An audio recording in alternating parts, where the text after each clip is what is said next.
Olá, boa tarde. Sejam bem-vindos a mais um Camões TV Notícias. Estamos de volta para lhe dar toda a informação acerca do que se está a passar no país e no mundo. A pandemia da Covid-19 já infectou mais de 6 milhões e 475 mil pessoas no mundo, provocando mais de 382 mil mortes. Temos, no entanto, mais de 3 milhões de pessoas recuperadas. Vamos agora ver os números de hoje em alguns pontos do mundo. No Canadá, estão já registados 92.410 casos de infectados com Covid-19 e já se contabilizam 7.395 mortes. Até ao momento, 50.357 doentes estão já recuperados. Portugal registrou até esta quarta-feira 33.261 casos de Covid-19, com um aumento de 366 infectados em relação ao dia anterior.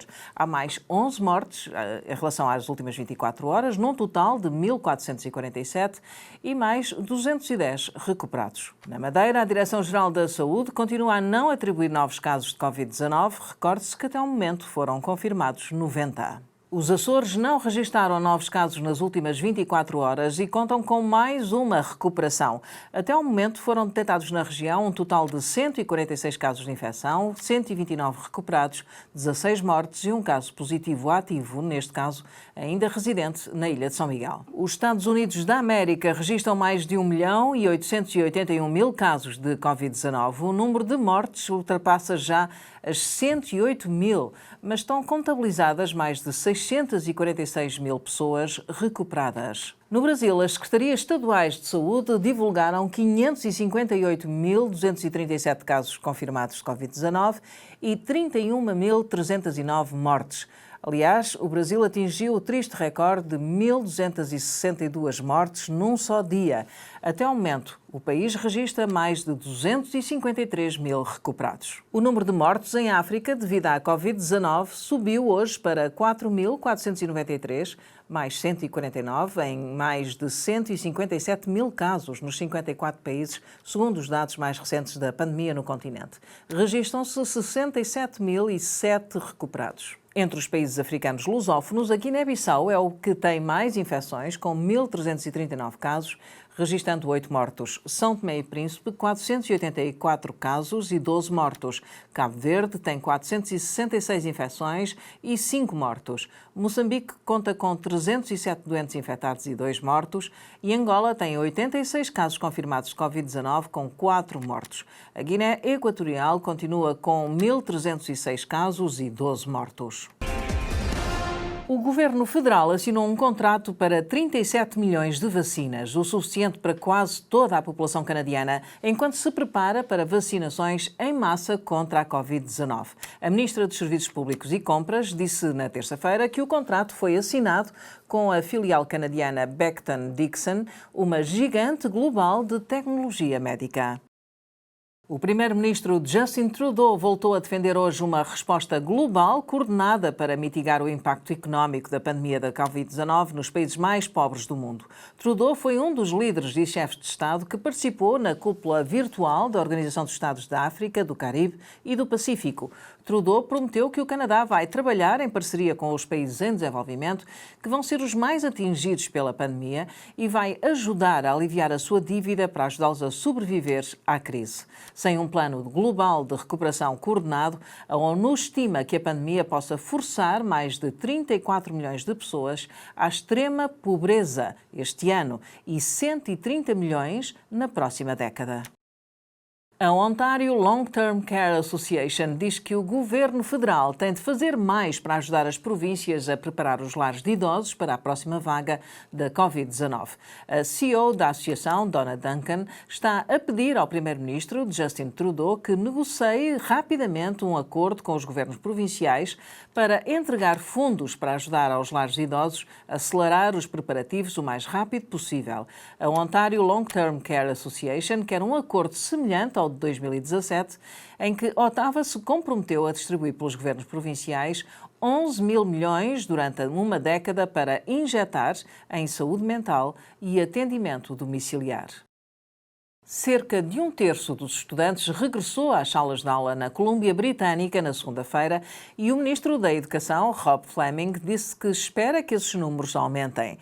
Em países como a Nova Zelândia e a Dinamarca, mais famílias enviaram os seus filhos para as salas de aula depois de ouvirem que era seguro.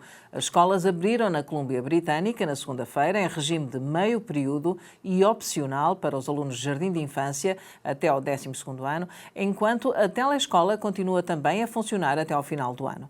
O retorno parcial vai permitir que os funcionários se preparem durante o verão para uma nova vaga que as autoridades médicas esperam que atinja o Canadá no outono. À medida que a economia de Ontário reabre, Doug Ford vai investir 150 milhões de dólares para expandir a rede de banda larga e melhorar o serviço de rede móvel nas áreas mais remotas da província.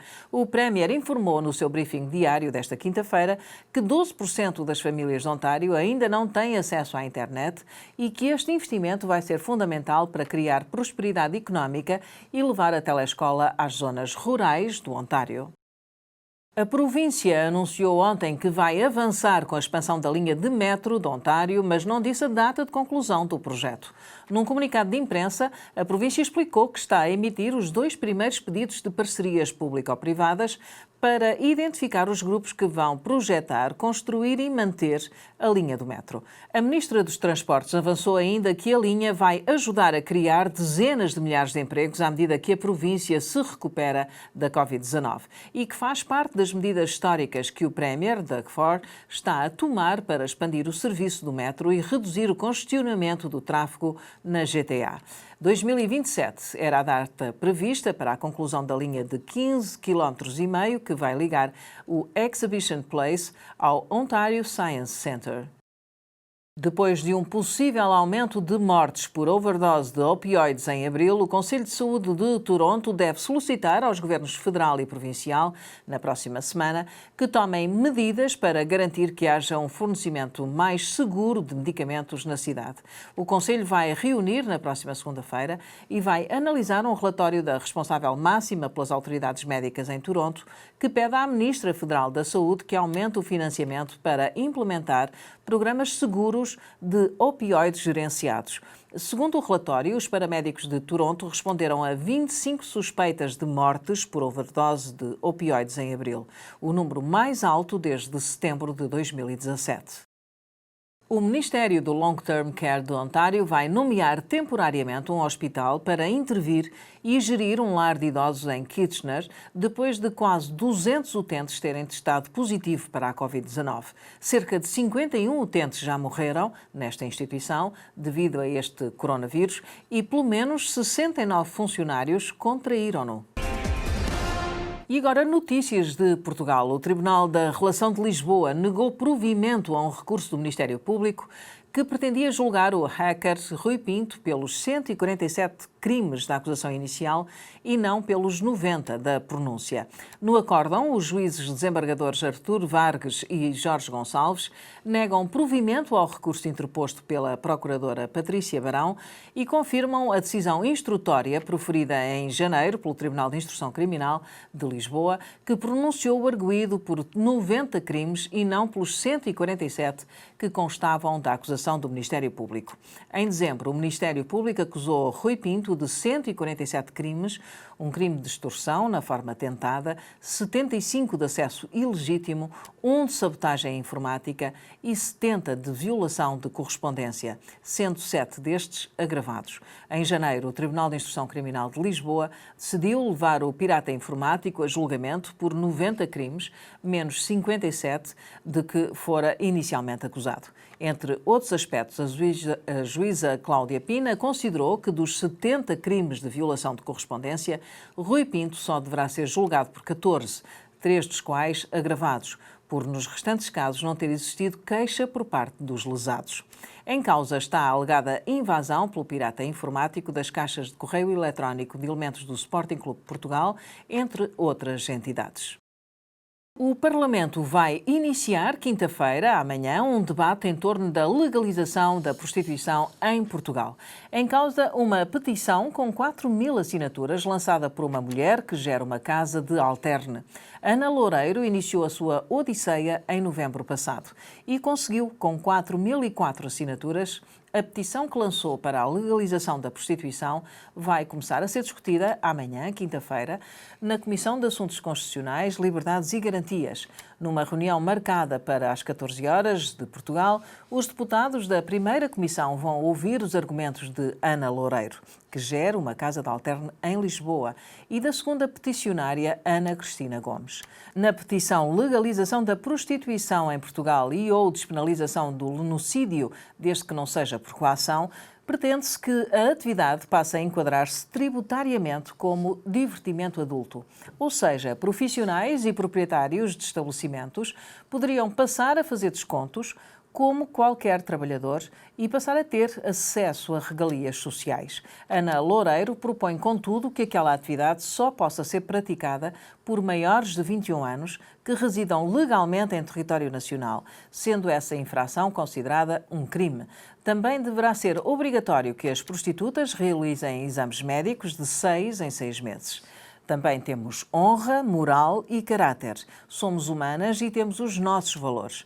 Queremos viver em paz com a sociedade, que não nos rebaixem e desprezem como se o que fazemos fosse um crime ou desprezível, pedem as peticionárias. O relatório da petição foi entregue às deputadas socialistas Elsa Paes e Joana Sá Pereira. A cerimónia simbólica comemorativa do Dia de Portugal, que se vai realizar no Mosteiro dos Jerónimos, em Lisboa, terá apenas 8 presenças, incluindo o chefe de Estado e o presidente desta edição do 10 de junho, Tolentino Mendonça. Em resposta a uma questão colocada pela agência Lusa, a Presidência da República informou que, além dos 2 intervenientes na sessão, haverá 6 convidados que correspondem aos primeiros 5 lugares de altas entidades públicas na lista de precedências do Protocolo de Estado. Esta lista é encabeçada pelo chefe de Estado, seguindo-se o Presidente da Assembleia da República, em segundo lugar, o Primeiro-Ministro em terceiro, os Presidentes do Supremo Tribunal de Justiça e do Tribunal Constitucional, ambos no quarto lugar, e do Supremo Tribunal Administrativo e Tribunal de Contas, os 2 no quinto lugar. O 10 de junho será a primeira data nacional com comemorações da responsabilidade do Presidente da República nesta fase da pandemia de Covid-19, depois do 25 de abril, assinalado na Assembleia da República, e do Dia do Trabalhador com a organização sindical. Na sequência da polémica em torno das celebrações do 1º de maio pela CGTP-IN, Marcelo Rebelo de Sousa referiu que esperava uma comemoração simbólica e mais restrita, mais limitada. O 1º de maio, como o 25 de abril, como o 10 de junho, são cerimónias nacionais, a que correspondem feriados nacionais. E pareceu-me a mim óbvio, para que não se dissesse que a democracia estava suspensa com o estado de emergência, que deviam ser celebrados simbolicamente, declarou na altura. Terence Floyd apelou na passada segunda-feira ao fim dos protestos violentos contra a morte do seu irmão, George Floyd, e pediu calma aos manifestantes, afirmando: "Se eu não ando por aí a arrebentar coisas, por que andam vocês?", e sugerindo que coloquem todo o empenho noutra forma de luta: o voto. So if I'm not over here wilding out, if I'm not over here blowing up stuff, if I'm not over here messing up my community, then what are y'all doing? What are y'all doing? Y'all doing nothing. Because that's not going to bring my brother back at all. My family is a peaceful family. My family is God-fearing. In every case of police brutality, the same thing has been happening. Y'all protest, y'all destroy stuff, and they don't move. You know why they don't move? Because it's not their stuff, it's our stuff. So they want us to destroy our stuff. Come on, Don. Let's do this another way. Let's stop thinking that our voice don't matter. That's right. And vote. There you go. Também o Papa Francisco se mostrou preocupado com a situação nos Estados Unidos após a morte de George Floyd e afirmou que o racismo não pode ser tolerado, bem como os episódios de violência naquele país. Durante as saudações aos fiéis de língua inglesa, esta quarta-feira, Francisco declarou que estava a acompanhar com grande preocupação as dolorosas perturbações que estão a acontecer nos Estados Unidos da América depois da trágica morte de George Floyd. Queridos amigos, Não podemos tolerar ou fechar os olhos a qualquer tipo de racismo ou exclusão, disse Francisco, acrescentando que o racismo é um pecado. Para o Papa, a violência das últimas noites é autodestrutiva e nada se ganha e muito se perde. O Papa uniu-se à Igreja de São Paulo e Minneapolis, nos Estados Unidos, em oração, pela alma de George Floyd e todos os outros que perderam a vida por causa do pecado do racismo. Oro pelo consolo de famílias e amigos com o coração partido e pela reconciliação nacional e paz pela qual ansiamos. Que Nossa Senhora de Guadalupe, Mãe da América, interceda por todos aqueles que trabalham pela paz e justiça na sua terra e no mundo, acrescentou. A Polícia Federal Brasileira determinou a abertura de um inquérito para apurar a divulgação de dados pessoais do presidente Jair Bolsonaro, dos seus filhos e ministros pelo grupo de piratas informáticos Anonymous Brasil. Segundo a revista Época, do Grupo Globo, a Polícia Federal está ainda a definir o delegado que irá conduzir a investigação que visa apurar crimes previstos no Código Penal brasileiro, na Lei de Segurança Nacional e na Lei das Organizações Criminosas. A abertura do inquérito surgiu horas depois do Ministro da Justiça do Brasil, André Mendonça, ter informado na rede social Twitter que determinou à Polícia Federal o início das investigações à divulgação de informações pessoais do presidente Jair Bolsonaro, seus familiares e demais autoridades. Já Bolsonaro indicou que se trata de uma medida de intimidação e que serão tomadas medidas legais. Em clara medida de intimidação, o movimento de hacker Anonymous Brasil divulgou em conta do Twitter dados do Presidente da República e familiares. Medidas legais estão em andamento para que tais crimes não passem impunes, escreveu o chefe de Estado na mesma rede social. Segundo informações publicadas pelos meios de comunicação locais, os piratas informáticos publicaram dados pessoais como endereços, números de documentos e contactos telefónicos em links, entretanto apagados pelo Twitter. Foram também divulgadas informações sobre registros de empregos, rendimentos e bens como imóveis e automóveis. Além do chefe de Estado brasileiro, foram alvo do ataque os filhos envolvidos na atividade política, Flávio, Eduardo e Carlos Bolsonaro. Ainda pelo Brasil, o treinador português Jorge Jesus anunciou esta quarta-feira nas redes sociais que renovou por mais uma temporada o contrato com o Flamengo, clube do Rio de Janeiro, com o qual conquistou o título do Brasileirão, a Taça Libertadores, a Supertaça Brasileira e a Supertaça Sul-Americana na última época. Meus representantes chegaram ao acordo hoje com a diretoria do Flamengo para a renovação de um meu contrato por mais um ano. As minhas relações de amizade com todos os jogadores, estrutura do clube e nação rubro-negra foram determinantes para tocar meu coração e falaram mais alto em minha decisão. Obrigada a todos pelo carinho, pelo reconhecimento e apoio ao nosso trabalho, escreveu Jesus nas redes sociais com uma imagem sua e a frase "Digam à nação que fico". Jorge Jesus, de 65 anos, chegou ao clube brasileiro em junho de 2019, tendo desde então conquistado, como já dissemos, o Brasileirão, Taça dos Libertadores, Supertaça Sul-Americana, Supertaça do Brasil e ainda a Taça Guanabara, a primeira volta do estadual carioca. O técnico português conseguiu 38 vitórias, 9 empates e apenas 4 derrotas em 51 jogos ao comando do Flamengo na última temporada. Os treinadores adjuntos João de Deus e Tiago Oliveira, os preparadores físicos Mário Monteiro e Márcio Sampaio e ainda os observadores Gil Henriques e Rodrigo Quintas deverão manter-se na equipa técnica de Jesus. Ainda no desporto, mas agora por Portugal, o clube de Alvalade lançou esta terça-feira a campanha Eu Sou, para assinalar o regresso da Liga e manter os adeptos impedidos de ir ao estádio ligados à equipa.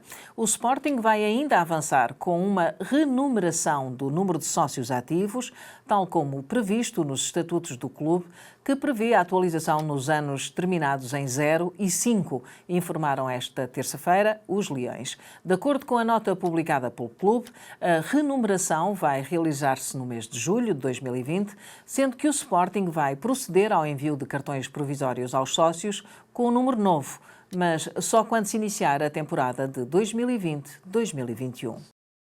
Mais a norte, no Porto, José Fernando Rio é o terceiro candidato à presidência do Futebol Clube do Porto. O candidato que encabeça a lista C saiu da função de comentador do Porto Canal para se candidatar à presidência do seu clube, mostrando preocupação com a situação financeira e desportiva do Futebol Clube do Porto. José Fernando Rio defende que Pinto da Costa já não tem condições para dar a volta e que os sócios devem romper o elo emocional com o presidente dos últimos 38 anos e votar mais com a cabeça do que com o coração. Eu acho que o Futebol Clube do Porto atravessa um momento muito complicado, quer financeira, quer desportivamente. Quem trouxe o clube até esta situação foi a atual direção. As eleições aproximavam-se. Os putativos candidatos que toda a vida ameaçaram dar o passo em frente não apareciam, então eu achei que alguém tinha que dar um rosto a novas ideias, a um novo projeto e um rosto aos sócios que desejam uma mudança. Votei em Pinto da Costa há 4 anos, achava que ele ainda tinha essa capacidade de mais uma vez se reinventar e renovar e descobrir soluções. A verdade é que o clube está pior hoje do que estava há 4 anos. Administradores da SAD agora também passaram para a direção do clube. Portanto, houve aqui uma dança de cadeiras e uma operação de cosmética e acho que isso causou algum impacto, teve um impacto muito negativo nos sócios do Futebol Clube do Porto. Nestes 4 anos ganhamos apenas um campeonato nacional e uma supertaça, o que é manifestamente pouco, e as contas continuaram inclinadas para o lado negativo. Tivemos sempre contas, tivemos a intervenção da UEFA, que talvez já viesse do mandato anterior, mas que ainda não está resolvida. É triste que nesta altura uma promessa feita há 4 anos, como a Academia para a Formação do Futebol do Futebol Clube do Porto, ainda não esteja construída. E agora o Presidente vem prometer a cidade do Futebol Clube do Porto. Quer dizer, não foi capaz de construir uma academia e vai agora em 4 anos construir a cidade do Futebol Clube do Porto? Alguém acredita nisso? Eu não acredito. O Sérgio Conceição, neste momento, é o meu treinador. Como eu disse, faltam 10 jornadas para terminar o campeonato e o Sérgio Conceição tem que ter a confiança de todos os portistas. Eu, como portista, desejo que o Sérgio Conceição vença os próximos 10 jogos e possa festejar, e possamos todos festejar o título de campeão nacional. Agora, no fim da época, vamos conversar. Eu tenho que dizer ao Sérgio Conceição aquilo que são as minhas ideias para o futuro do clube e da equipa profissional de futebol e tenho que ouvir também aquilo que o Sérgio Conceição pretende para o seu futuro, ou para o seu futuro dentro do clube, ou então se o seu futuro passa por outros objetivos. E depois dessa conversa, com certeza que decidiremos. Neste momento é muito difícil ter relações institucionais com o Benfica.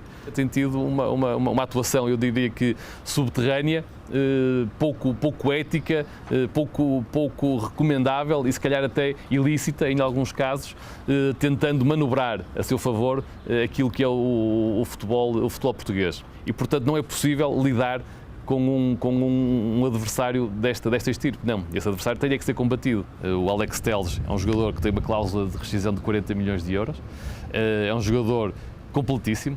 Agora, eu não estou por dentro das negociações do mercado, não sei se houve alguma depreciação, digamos assim, em termos de valorização do jogador, não houve de certeza. Agora, dos valores, porque se vão transacionar os seus passos, pode ter havido, e pronto, e 25 milhões não é uma verba a se deitar fora. Agora, tenho pena que um jogador tão importante do Futebol Clube do Porto saia por um valor relativamente assim tão baixo. Por causa da pandemia de Covid-19, o jogo entre o Hapoel Tel Aviv e o Beitar Jerusalém, que para o campeonato israelita, decorreu à porta fechada. No final, adeptos e jogadores do Hapoel festejaram a vitória frente ao rival 3-0 por entre grades, sinais dos tempos.